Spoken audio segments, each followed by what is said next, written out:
Cayce Whitlock. I'm 19 years old and I'm on Top Gun International Augur Level 5. Okay, so the first question today is from It's Emily 12, and it says, through cheer, what was the most rewarding experience that I've had? I would have to say that it was at Cheer Sport in 2013, and they were calling out all the full pay bids, and the team that I was on at the time, which was Orlando All-Stars Angels, actually got a full pay bid to Cheerleading Worlds. Okay, so the next question is from Janae, Army 12, and it says, what made you decide to do cheerleading? So I had thought about it before. I was like 7 at the time, and then whenever I was 8, I saw on ESPN, and I just like went to my mom and dad's room, and I was like, Mom and Dad, like this is exactly what I want to do. So then the next week, they took me to a gym, and I like started practicing, and then I ended up trying out. Okay, so the third question is from Maddie Rush 6, and it says, what does teamwork mean to you? Teamwork means a lot to me, physically and emotionally, no matter if it's somebody that is mental on a skill that they're throwing or if it's a stunt that's not hitting.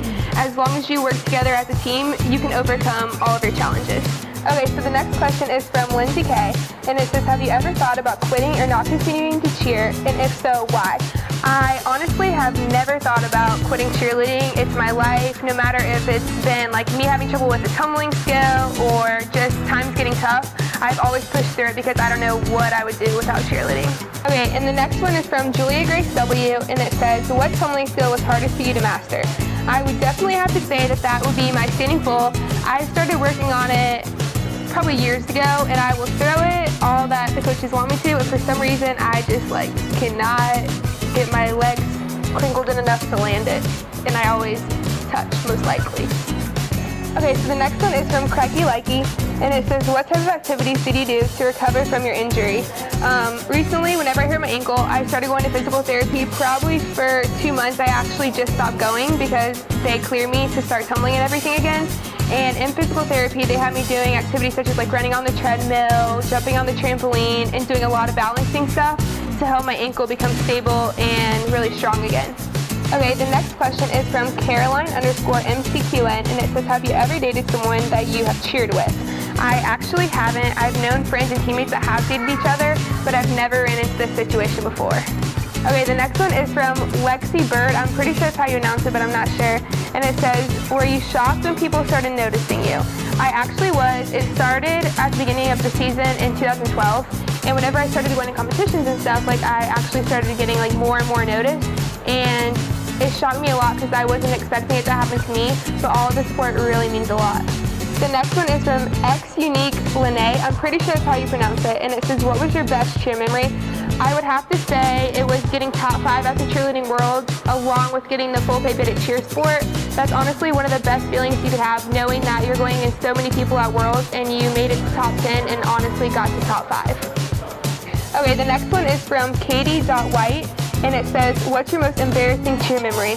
It would have to be at Worlds of 2012. We actually changed our dance the morning before we competed, and we went out there. We had no idea what we were doing. People were like doing all kinds of motions everywhere. It was just terrible.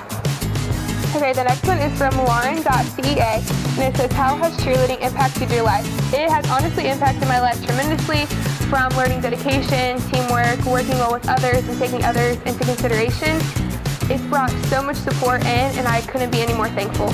Okay, the next one is from Megan Guido, and it says, what is one skill that you wish you could have? If I could have one skill, it would probably be Angel Rice's kick double. It's fabulous, and I just want to steal it from her. Okay, the next one is from KK Cothran, and it says, if you couldn't cheer, what would you do? If I couldn't cheer, I would probably get into acting or try to get into acting. I've always thought that that would be really cool, but I've never had the chance or opportunity because I've been so busy with cheerleading. Okay, the next one is from CEA.Maya, and it says, what would you do if you were injured on competition day? At Worlds 2011, I was in warm-ups and I ran to see one of my old coaches, and in the mat there was like a barrier that surrounded it, and my foot went in between the mats, and I ended up breaking my ankle, and I didn't tell my coaches. I just went out there and competed and threw on my tumbling, and I actually hit all of it.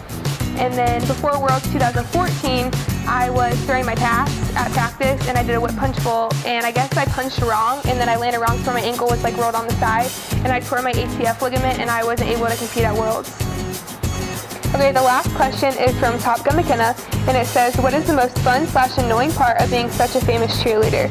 Honestly, nothing is annoying. People will come up to me at competitions and ask me for pictures and like autographs and stuff, and it never gets annoying. It's honestly a blessing knowing that I've impacted people's lives just by doing something that I love.